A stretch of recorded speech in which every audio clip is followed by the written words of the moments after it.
King Charles' major constitutional duty approaches.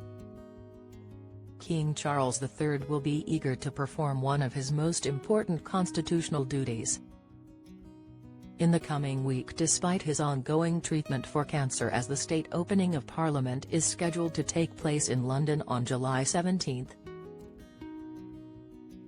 says Newsweek's chief royal correspondent, Jack Royston.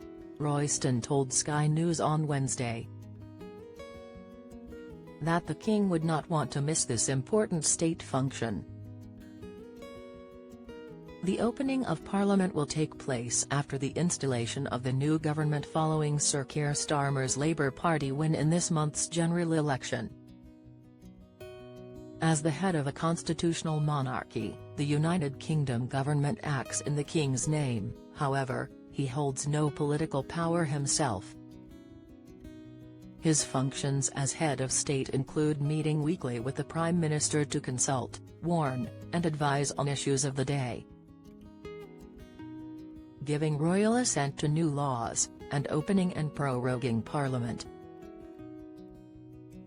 At the historic ceremony, which takes place in the House of Lords at the Palace of Westminster, most commonly known as the Houses of Parliament,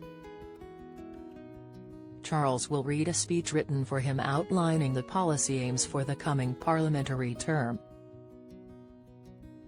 Asked whether the king was up to such an undertaking, considering he continues to undergo cancer treatment following a diagnosis earlier this year,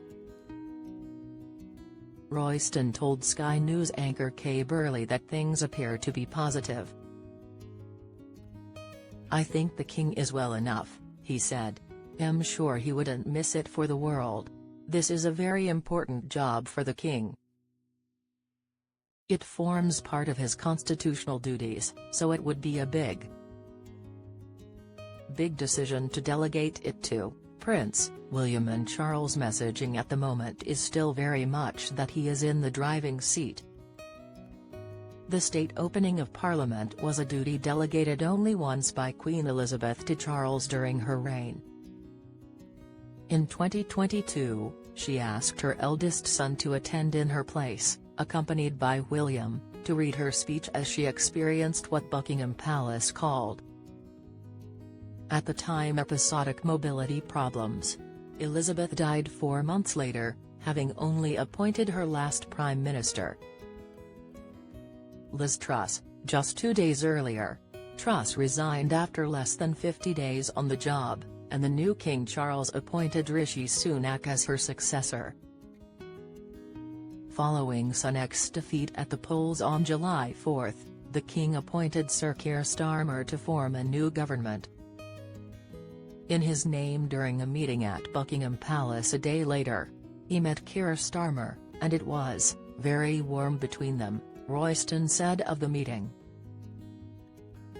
Charles did spend quite a bit of time talking about how tired Keir must have been, which may also be a bit of a hint at how perhaps he's been feeling tired himself. Also, perhaps he was thinking back to the time of his own succession. "I think for Charles the state opening, he'll have the imperial state crown back out and the robes of state, its pomp and pageantry," Royston said. "So, it will be another big moment for him this summer. It will be his last really big event before the August break at Balmoral." Queen Camilla is also expected to join her husband for the state opening on July 17, her 77th birthday.